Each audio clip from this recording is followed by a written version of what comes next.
Hello, my name is Anna Albizuras, and I am a program specialist at CARE. Hello, my name is Jamila Rahim, and I am the founder and program director at CARE. So let's start off today by finding out a little more about CARE. Jamila, what is CARE? CARE stands for Children's Advanced Recreation and Education. CARE is a 501c3 nonprofit organization for children ages 3 through 13. CARE believes in learning through play by engaging in both individual and group skill building activities. Our groups are broken down into 7 functional skill groups, from cognitive skills, communication, life skills, social and play skills, fine and gross motor skills. CARE's mission is to provide support services to individuals with special needs that will increase confidence and strengthen skills needed for life success. What is your background in education in? I have worked in the field of ABA and special education for over 10 years.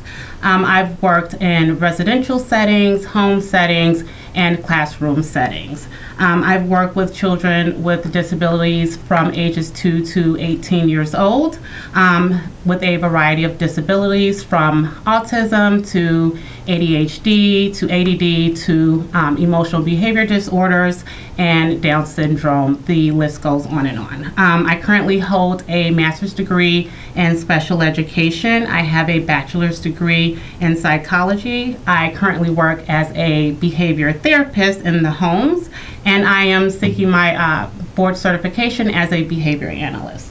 Anna, can you tell us a little bit more about your background? I have my background in my bachelor's in liberal arts, but I've worked with kids for over 10 years now. I currently work at a local high school in the cluster program where we service students with autism, Down syndrome, cerebral palsy, TBIs, and will be currently seeking out my special ed master's degree. Now, Jamila, what inspired you to start this organization? Well, working with children with disabilities, I would often notice in the school settings that there would be programs, early childhood programs, after school programs, tutoring programs, and all these different resources for children, typically developing children. However, there would be very limited resources for those individuals with disabilities. So that was one of my inspirations in starting CARE. Also, I felt that I could impact children greater by starting my own organization. Also, another inspiration, if you've ever worked in a school setting, you know that there are politics within the schools, and there are certain things that you can and cannot do. There are certain programs you can and cannot run with kids. There are certain curriculums that they will and will not let you use.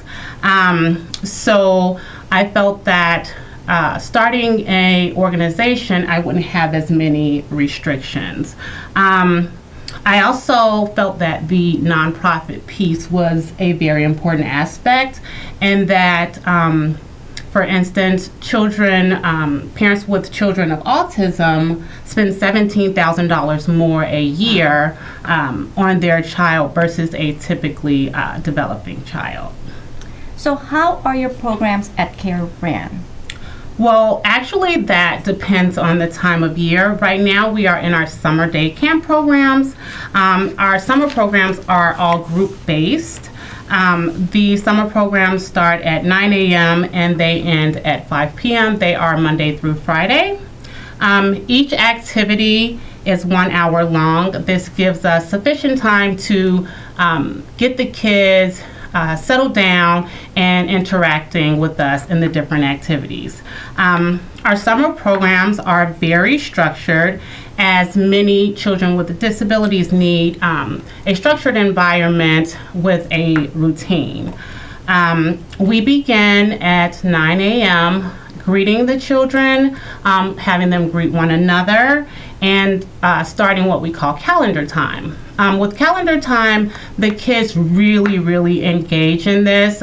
They kind of run calendar time on their own, so they get really excited about identifying the days of the week, what months it is, the weather outside. If it's hot, we ask them, well, how do you know it's hot?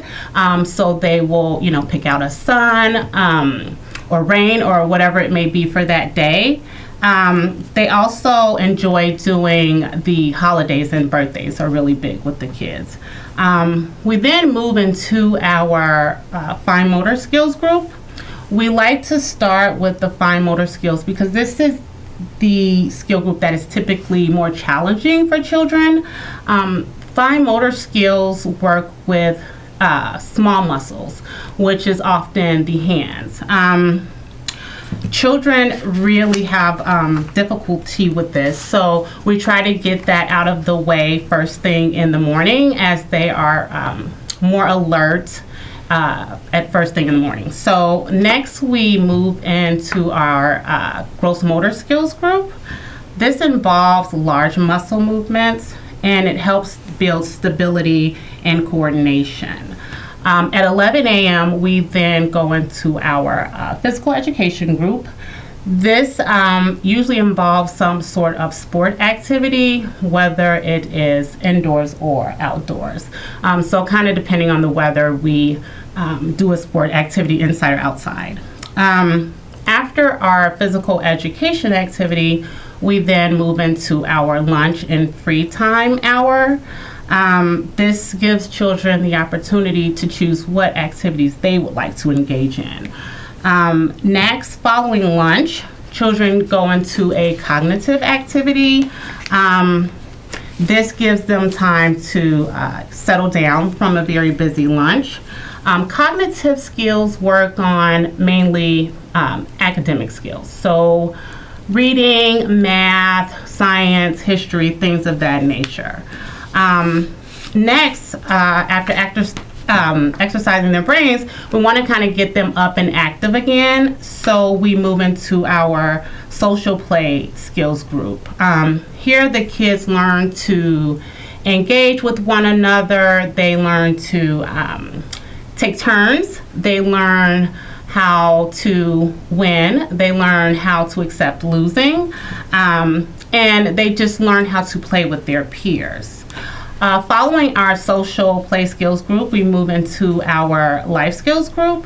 This is where we teach children daily living skills, like, for instance, toothbrushing, washing their hands, making a grocery list, going to the grocery store, picking out the items on the list, crossing them out, going to the register, checking out, etc. We also do things like teaching them how to write and mail a letter. Finally, we end our day with our sensory group.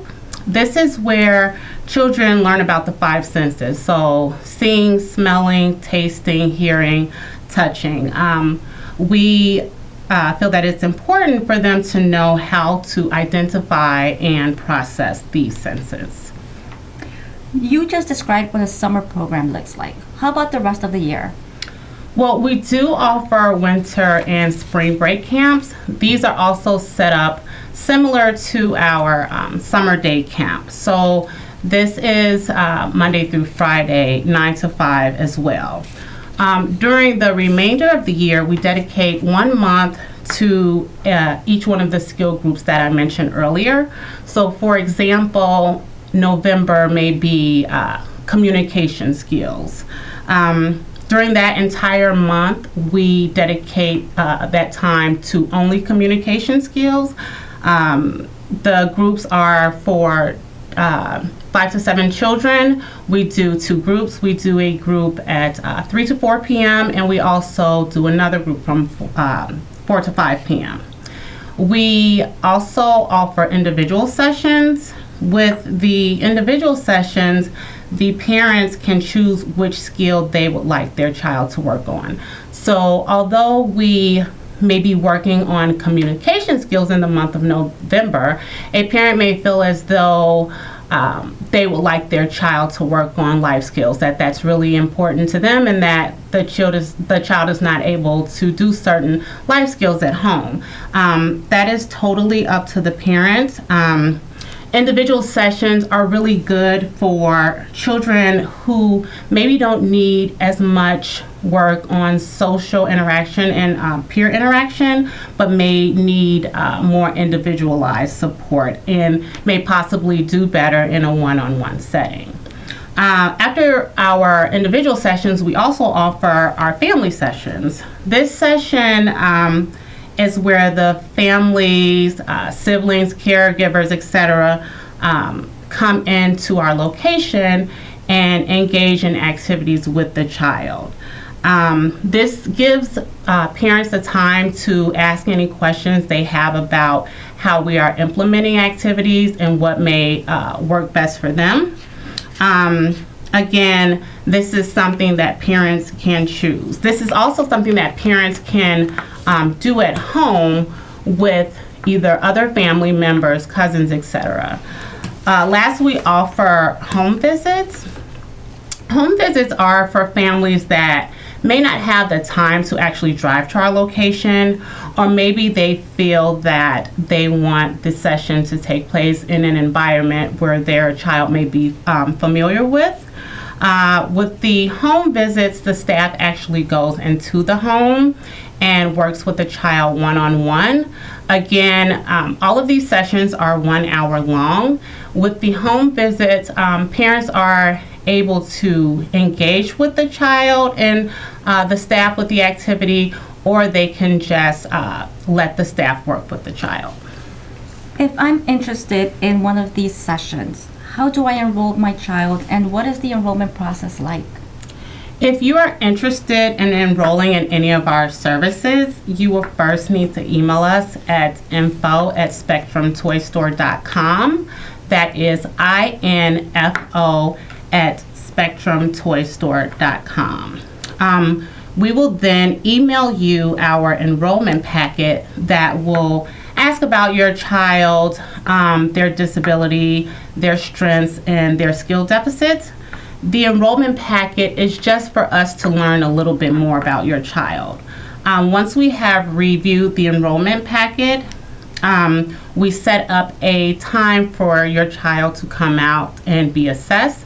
The assessment process typically takes 30 to 45 minutes. After the assessment, we sit down and we discuss our findings with the parents and family.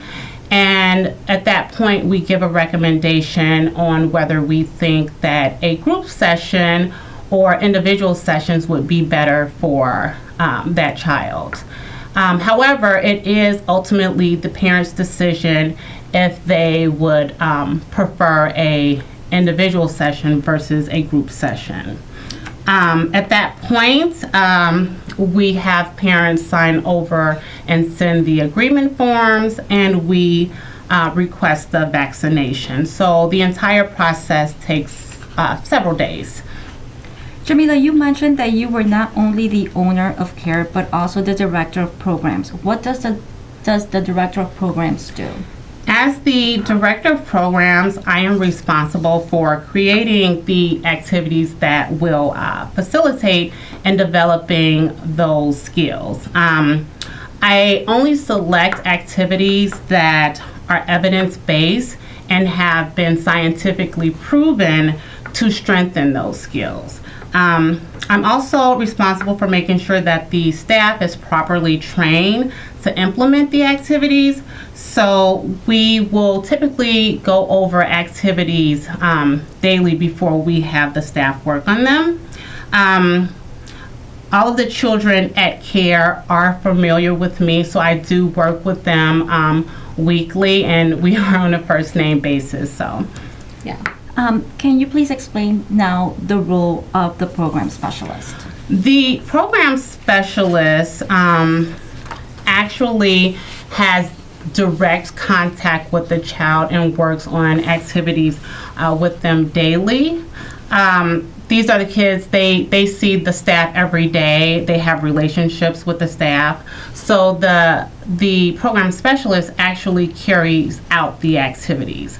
But the program specialist will also make suggestions on what may work better for a child, or certain things that may need to be tweaked about the program. So for instance, if we are working on our fine motor skills, Anna may feel that a child needs a weighted pencil instead of a regular pencil that may work better. So at that point, I would then say, okay, well, let's try the weighted pencil. So the program specialist is actually the catalyst of our organization. What is my child's first day of programming like? So in your enrollment packet, we ask you to identify strong reinforcers for your child. We will have those reinforcers handy. And if your child has very specific reinforcers that they like, we will ask you to bring those from home. These reinforcers not only pair your child's favorite things with the staff, but they also help us with working on undesired tasks. So for the first week, we try not to put any heavy demands on the child. The first few sessions will incorporate activities that your child is familiar with, and we will use those reinforcers to assist us. We typically do 2 to 3 activities an hour. And once your child has become more comfortable with the staff and the environment, we then start incorporating demands. You know, some children have a hard time trying to do some work. They will refuse. What if my child refuses to do an activity of any kind, has a tantrum? How do you get them to participate? Well, this is a very common situation. We actually never force a child to do anything. We don't use any type of punishment procedures or timeout procedures. Instead, what we use is prompting and something called graduated guidance.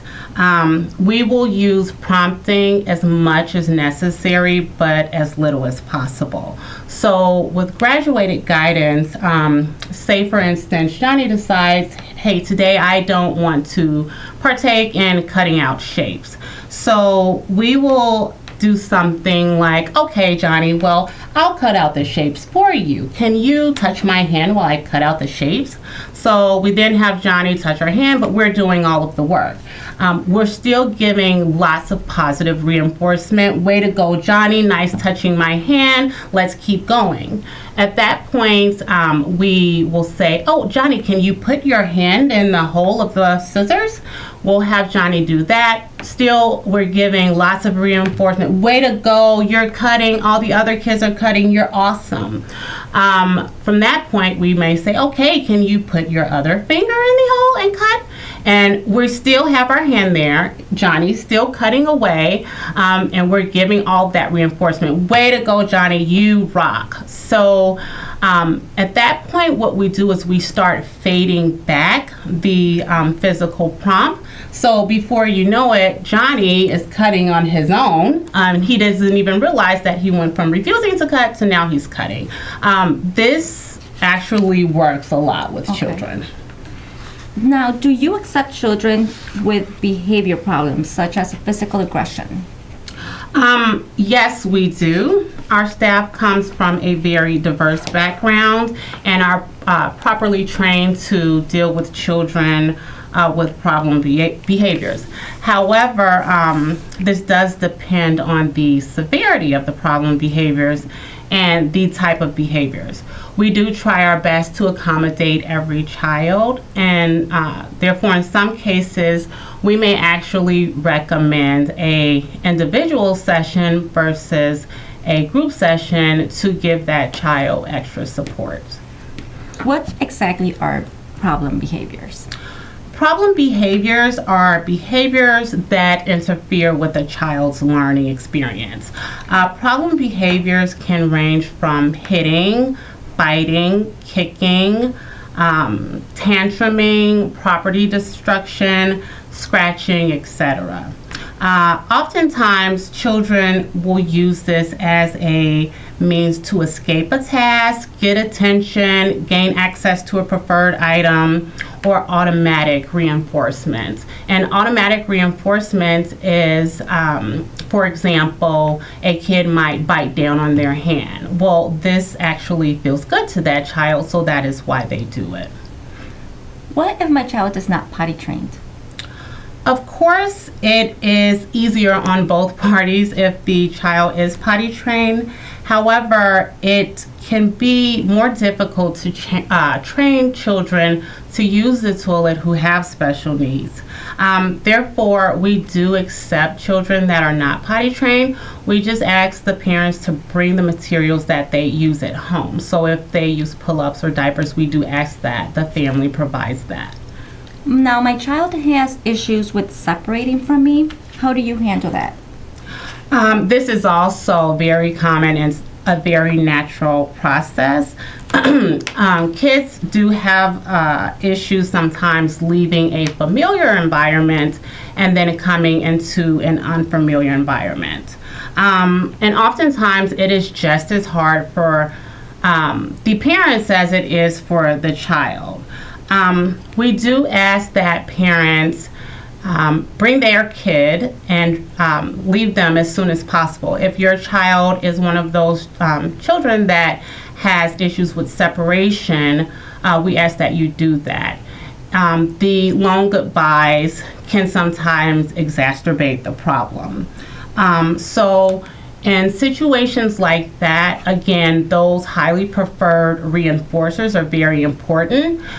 We keep those there. We have those reinforcers ready to go for the child. So when they come in, they see, hey, all of my favorite things are laid out. And actually, it takes some kids 5 minutes to adjust. Some kids come in ready to go. Other kids, it may take up to a week to adjust. So we make sure that we give that child all the extra attention that they may need. And as they become acclimated with being in a new environment, then we try to fade out the attention and start incorporating them in the activities. What if my child is on medications? Do you administer any medications at all? We do not administer meds, as we do not have a nurse on site. For individuals that are higher functioning, we can offer a verbal prompt or a friendly reminder that, okay, it's 3 o'clock, it's time to take your meds. So we can do things like that, but we ask that parents provide the kids their medication before they drop them off. Do you provide meals for my child, or would they need to bring their own lunch? For children that are in the all-day program, we do offer a snack. However, we do ask that the parents provide the kids with the lunch. We also ask that parents not pack any peanut products, as many kids have allergies to peanuts. Do you offer transportation? We do not offer transportation. The parents are responsible for making arrangements to drop off and pick up the child. During the school year, my child gets picked up and dropped off by a bus. Would the bus be able to drop off my child at that location? Absolutely. These are arrangements, however, that you must make with the school. And one more question before we leave you for the night. Are your programs only for children with disabilities? No, our programs are for all children ages 3 to 13 and for children of all types. Now it's time for us to finish up, but please join us next week at 7:30 to continue learning about care. In the meantime, you can reach us at www.spectrumtoystore.com. You can email us at info@spectrumtoystore.com, or you can always reach us by phone at 773-231-8001. Thank you for joining us.